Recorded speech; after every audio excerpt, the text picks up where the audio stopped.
evening, and welcome to this episode of ASMR Money Mentor. I hope you're doing well. We'll get started in just a moment, but first, sit back, relax, and enjoy this episode in an ASMR format, where today I'm going to be talking about a fool and his or her money are soon departed. So welcome to my channel. If you're new, you may want to consider subscribing. My name is Evan Thomas. I talk everything personal finance. I've been producing this YouTube channel for a little over a year now. I like to teach people about money in a very relaxing atmosphere, which is why I chose the ASMR format to help you relax and learn about money, because I think the future of ASMR is to inform people and to teach them. So let's go ahead and get started. I want to tell you a story about somebody I once knew that was really, really bad with money. And I mean really bad. This is a person that went to college for communications many years ago. And he did okay. You know, he was learning to live on his own. He was interacting with lots of other kids. And he was doing exactly what college kids do. And as he finished his college career, he then decided to move to another state. And at 24 years old, he started his career. And the first job he ever had, he was making approximately $19,000 per year. Now remember, this was back many years ago in 1990. So $19,000 back in 1990 was not bad. But it took this person like a year and a half to 2 years to get the job in the first place, because he was maybe a little bit lazy and wasn't really applying himself as well as maybe he could have. So he gets the job, and immediately he felt like he was entitled to get a very expensive apartment.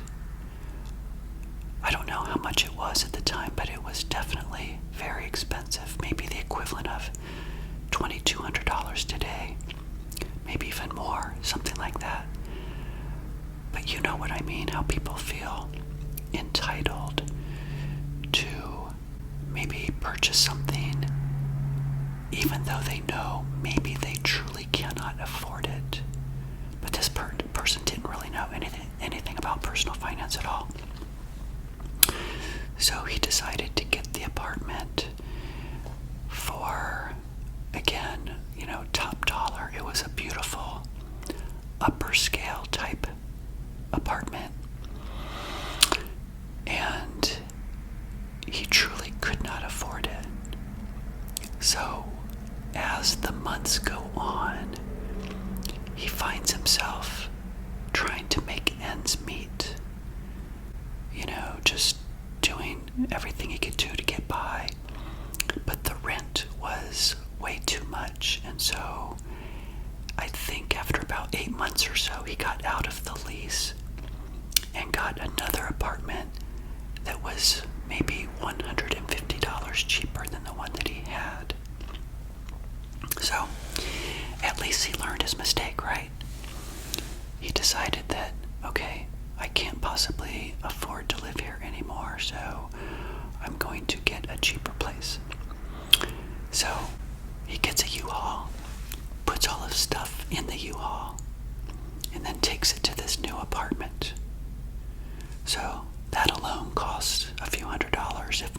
card just to make that move. So all of his stuff goes over to the new apartment, and so he settles in and he starts living his life. By now it's about 1992, and he starts shopping a lot. He started getting credit cards in the mail. A lot of the rules back then were not as strict as they are now. The Credit Card Act of 2009 said that you have to be at least 21 years old, and if not, you'd have to have a cosigner. Things like that, the restrictions or the qualifications, I should say, to get a credit card are much more difficult now, although I think it's becoming lenient again. But back then, he was just getting credit card offer after credit card offer coming in the mail. So he started spending all of that available credit that was given to him, and he started making the minimum payments due on those credit cards, not even thinking about it.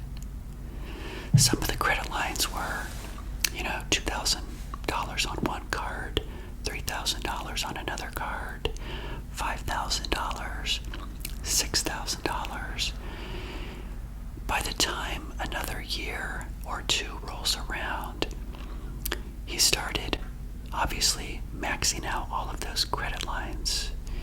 And little did he know, he had no idea that the minimum payments on those was a percentage. So the minimum payments kept going up too, right? So pretty soon he started to realize when he was doing his budget, his monthly budget, because he couldn't really think about 1 year. It was all this, month by month by month, and if not week by week by week. And so he started to realize in 1994 that he was not really even able to keep up with the min-paid dues. At the same time, he got laid off from his job. Now, this was about the beginning of 1994, when he was about 28 years old. So, as luck would have it, though, he had a friend that was a mortgage broker.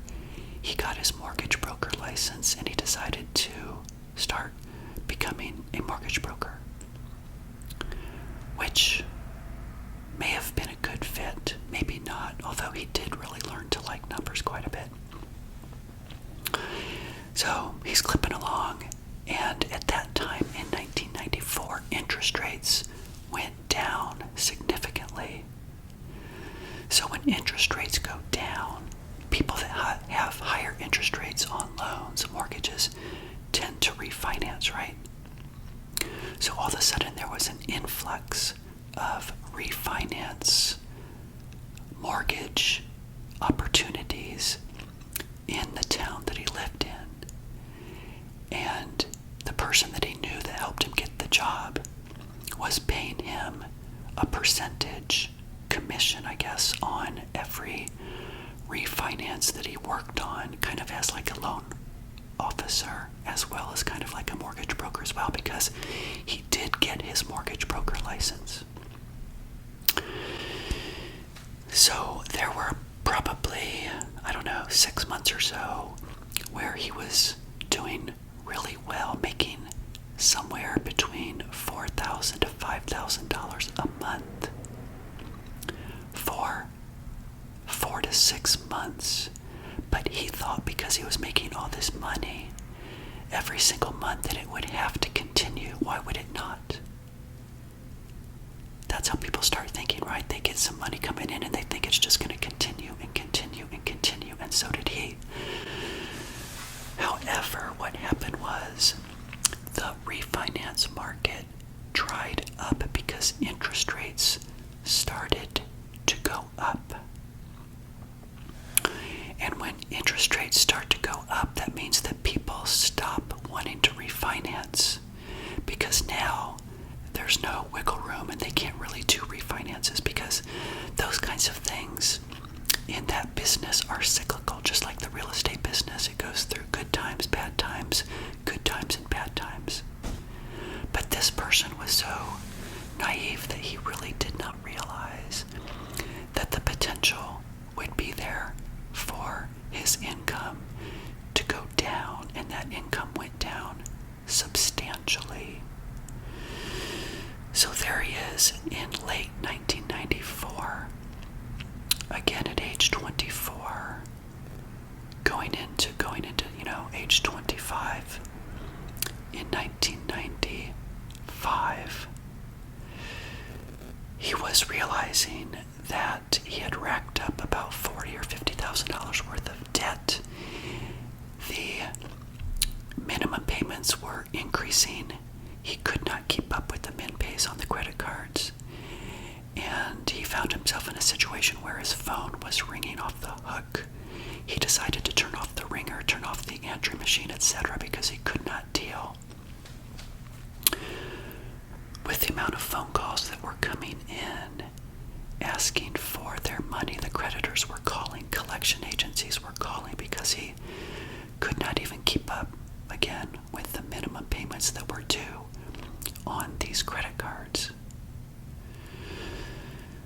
So, at that point, the mortgage broker that he was working with sat him down and said, "You really need to find another job.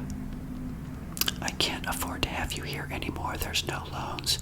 You're not doing much purchase activity," meaning he wasn't going out there and working with realtors to refer business to him for purchases. And the refinance market dried up. So there was literally nothing for this person to live on anymore. And that friendship was severed because this guy got upset,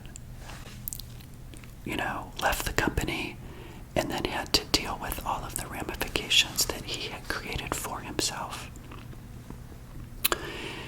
And so he decided at that point that the only thing he could do, after talking to family members and some friends, he realized that he was in such denial even about how much money he actually owed on the credit cards.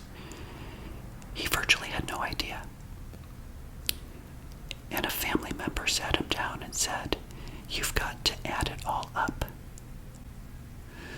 So one evening, he took out his calculator and he started opening up the credit cards that were coming in, and he realized by adding up the balances, $3,500 here, $2,500 here, $6,500 here, $1,500 here, that the total balances that he owed was about $45,000. And yet he had no income coming in. He could not even pay his rent. And he actually moved into the third apartment at that point as well, and could not even afford to live there. So at that point, he decided not to take any favors from friends or family, and he decided to face up to the reality of the chaos that he created all on his own. And he decided to file for bankruptcy. When he filed for bankruptcy, it took several months. It took money for that.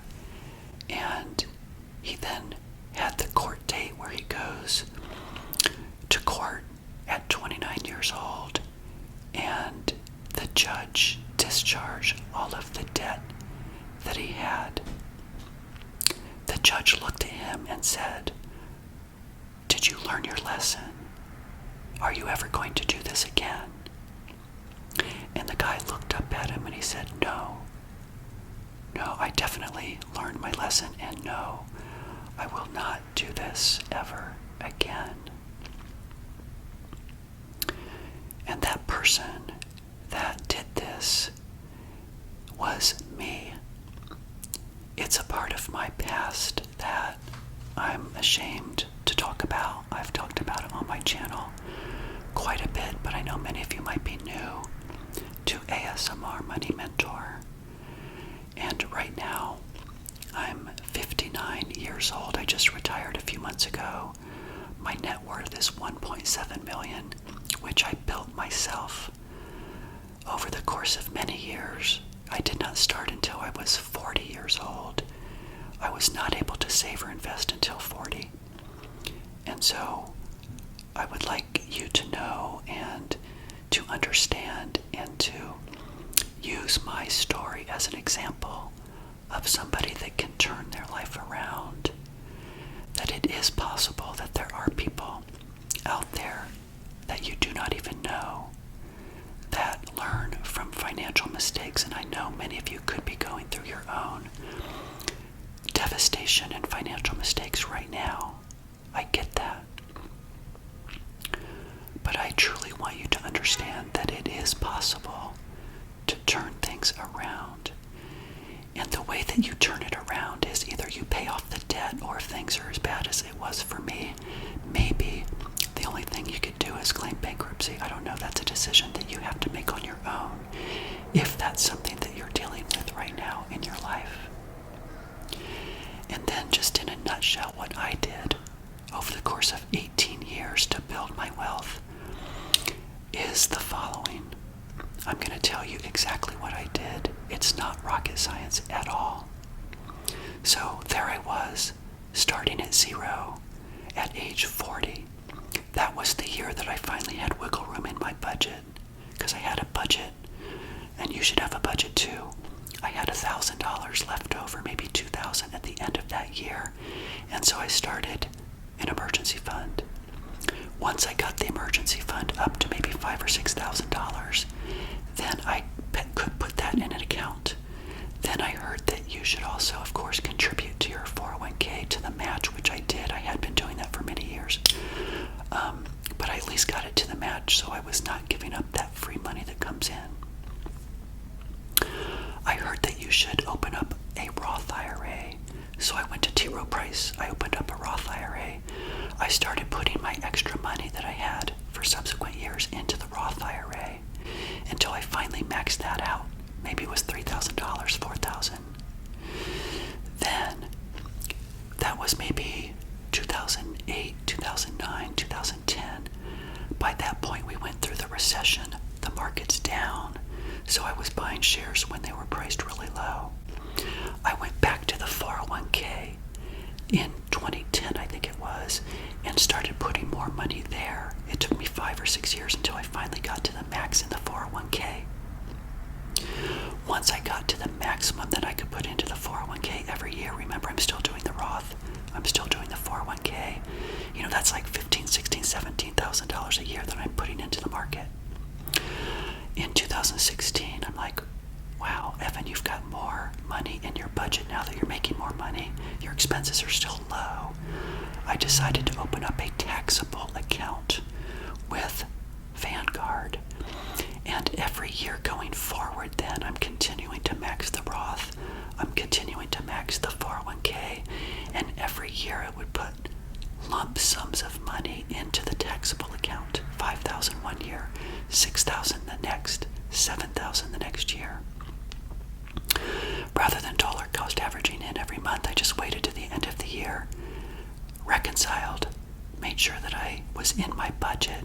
Then I just put that lump sum into the taxable account, into index funds. Index funds are the way that most people in the financial independent community build wealth. They're not managed funds per se. They have very low expense ratios, and you just continue to dollar cost average into those index funds. You can choose an asset allocation that you're comfortable with. Maybe it's 80% stocks, 20% bonds, whatever. Go live your life, have fun, but continue every year to put the maximums into the Roth, the 401k, and then whatever excess you have into the taxable account. That is all I did.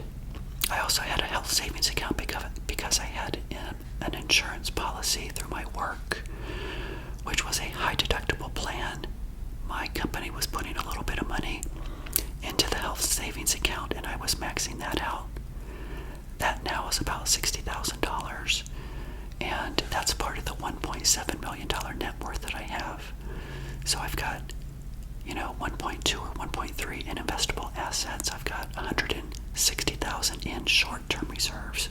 That's things like cash, money markets, CDs, online savings accounts. You need cash as you get older. Maybe for you right now, if you're younger, you don't need as much cash. I did not carry much cash in money markets when I was younger, just my emergency fund. But when you get close to retirement, like I got close to it, I started saying and learning that you should have at least several years on the side.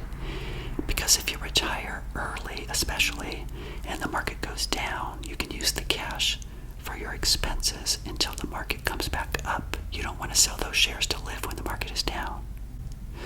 So that's why I've got a large position in cash at the moment, which is paying for my first year of early retirement, which is 2025, which is this year.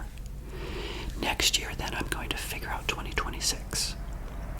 But basically, right there in the past 4 to 5 minutes, I just explained to you in simple terms how I got to a millionaire status by doing nothing but putting my money into low-cost index funds, into government-sponsored programs like a Roth IRA and a 401k. If you don't have a 401k, you can put it into a Roth. Then you can put it into a taxable account. Those are the accounts you can use to invest into. To get more information about different index funds and etc., you can call Vanguard, Charles Schwab, T. Rowe Price, Fidelity, and ask to talk to an advisor. They'll be very open with you, and they will tell you which funds that, they'll give you suggestions over which funds you may want to go into. And then just Google the ticker symbols. And you can figure out, you can look at the 5-year growth, the 10-year growth. You can figure out all those kinds of things. You have to invest in things that you not only know, but you are comfortable with. And then you have to put it on autopilot. You have to know that as you get older, just like I did not let lifestyle creep come into my existence. I had enough of that in my 20s. Up until the bankruptcy, I was done. So for me, it was a rude awakening, I guess we could say, of putting myself into a position where I spent a bunch of money and then going through a devastation of a bankruptcy to get me to realize what I was doing. I hope that you don't have to go through such terrible things to turn your life around if you want to turn your life around. So that is the story of a fool and his money are soon parted. That was me. But I turned it around, and